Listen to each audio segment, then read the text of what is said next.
The corporate space can be very competitive, and if you don't have thick skin, you'll be thrown under the bus. You need to develop character and have a hardwired mindset in this industry because nobody cares about you. The very same people that present themselves as friends could be plotting against you. Now, as much as I focus on the girls in the creative space and entertainment industry, I thought to myself, let me just focus on the girls in the corporate world, right? Now, this is just one of those videos I'll be just freelancing, so please bear with me, right? With that said, hi, welcome back to the channel. Come closer. Class is in session, right? Now, becoming a corporate girl is one of the most desired goals lately for women. It is a sign of independence, intelligence, and class in society and within the working environment. Now, I'm talking about 5 a.m. girlies, right? Office of the day, gym ready. Girls with car keys in their hands, girls with briefcases and laptop bags, girls who are smart, educated hands, girls who walk into a boardroom and command space and take up space, right? Now, as much as it's important to have a job and do something with your life, having a job title, a nice office space, a fixed salary package, and with benefits is and should be the goal. But that does not mean you need to become a difficult person to work with or lose all your morals and values simply because you want to be taken seriously or prove a point at work.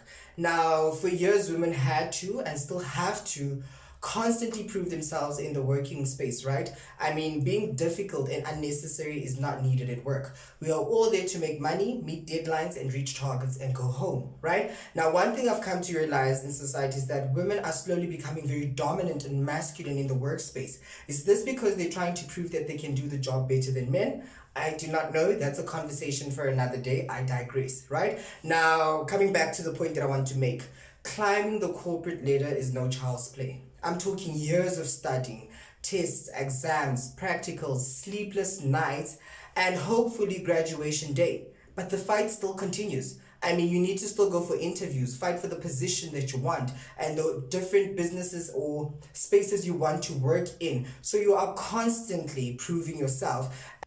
Doing this can turn you into someone that you're really not, right? But this is not an excuse for you to become a mean girl at work, right? Now, showing up as your best self is very important at work, whether it's performative wise or when you just show up how you look and physically. It's very important, but this does not mean you need to become a manipulating, calculating, backstabbing person to work with, right? We are all there to work and get money, right? Now, girls can be very spicy in the office, right? The pretty ones get bullied. I don't know why. Maybe pretty privilege. The ones who are older always want the new ones or the younger ones to feel it and make it known. The ones with experience will tell the whole building and the whole office how experienced they are and how many years they've been there. So it's just constantly very competitive in the office, right? I mean, people want to feel important. They want to be seen. They want to be heard. Now, one thing you need to know about the corporate world is that people will throw you under the bus, right? And people don't like each other. And there are people who wake up in the morning to make other people work under stressful conditions simply because of power dynamics. I'm your manager. I'm your supervisor. I will make you feel it. Do you get what I'm saying? Now, the corporate space is very toxic. And when you work with people, you do work with people from different backgrounds, with different personalities, and it can just get tiring. It does get tiring. I mean, the corporate world or corporate space can be very toxic. I mean, from top management to co-workers to internal, external clients and customers, we see each other and we deal with each other on a day-to-day basis. So we tend to be in each other's faces and we do rub each other the wrong way. Now you can imagine with women, it gets extremely worse because naturally women don't like each other.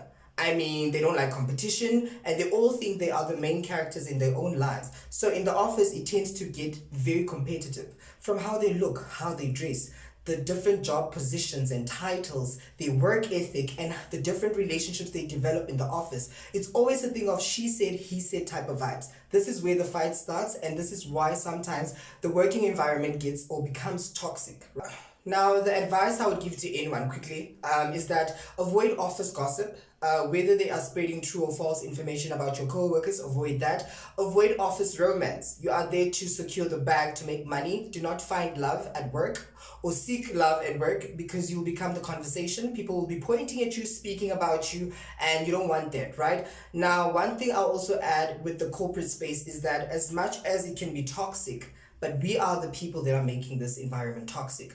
Our behavior, our actions, our attitudes and mindsets, we constantly want to bring each other down. For what? I do not know. If you have nothing nice to say to your colleagues or co-workers, keep quiet and move on with your life. We are all there to get the bag and continue with our lives. So there's no need for all of this drama in the office, right?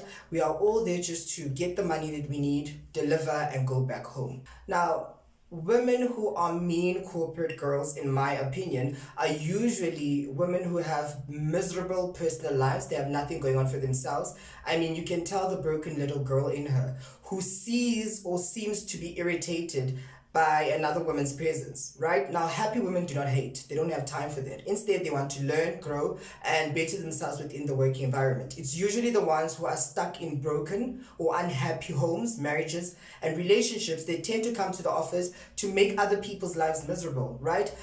In most cases, it's always the older ones, right? Who are intimidated by the young ones, the young professionals, or the young ones who are just starting out their careers, you know? I mean, the fact that you come to work looking like your problems, it's not my problem. The fact that you come to work looking like the 15 years that you've been there is not my problem. The fact that you're comfortable to come to work looking like a headless chicken, now the fact that I dress up and plan my outfits is a conversation and you need to gossip about me and think that I keep myself better. It's not my problem. We're all there to work, to show up as our best self. So why do you have an issue with that? Now, mean corporate girls are constantly and completely insecure about any woman that seems to have a brain, a good work ethic, a good attitude, and one that can dress as well.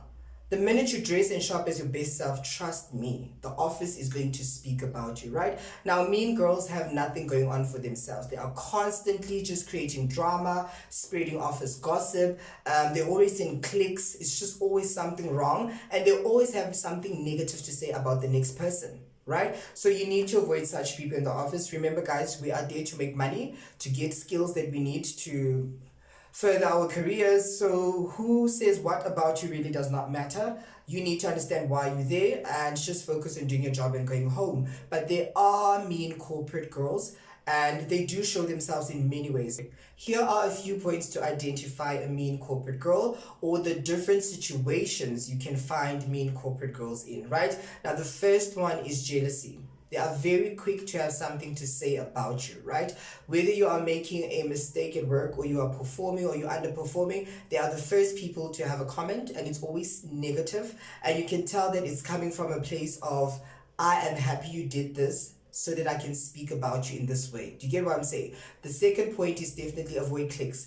Now, mean corporate girls are always found in those cliques. You see those groups that you see at work whereby you can literally tell they're talking about people and they talk about everyone. Avoid group settings or cliques because most mean corporate girls are in those cliques and they will make it known. Trust and believe your turn will come and you will be the conversation, right? Avoid it. The third is avoid women who overshare, right? The ones that are oversharing in the office, I think they also do give me mean girl vibes. I mean, why do you feel comfortable telling me what you're telling me? And why do you feel comfortable telling me about our coworker or the next person that we work with, right? The fact that you're comfortable in sharing this information, what are you going to do with me behind my back? Right? Avoid those people who are constantly oversharing and feel comfortable to talk about everyone and anyone. Right? The next point in how to identify or see a mean corporate girl is definitely the ones that are always, how can I put it? The ones that always have interest in your personal life. Right? Yes, the ones that have interest in your personal life.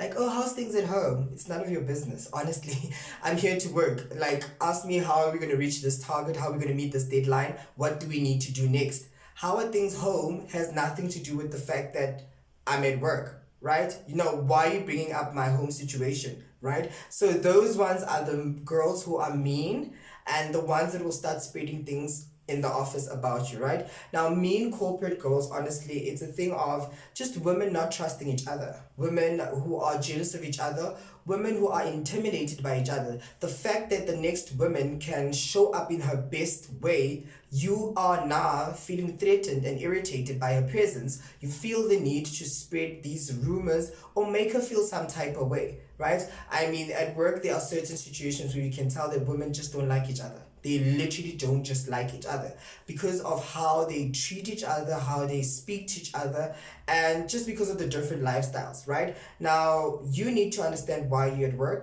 and you need to understand why you are there. Avoid such things, make your life easier. Keep your professional life and personal life separate. When you're at work, work. When you're at home, do what you need to do and enjoy your life. But at work, just go there to secure the bag, get the money that you need, and go back home.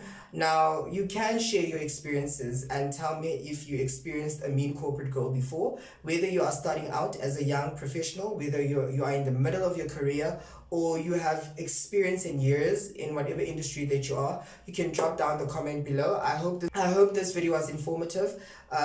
Corporate spaces do get very toxic. Things do get out of hand. And lastly, to any young girl that's starting out, avoid office romance, right? In most cases, you don't benefit.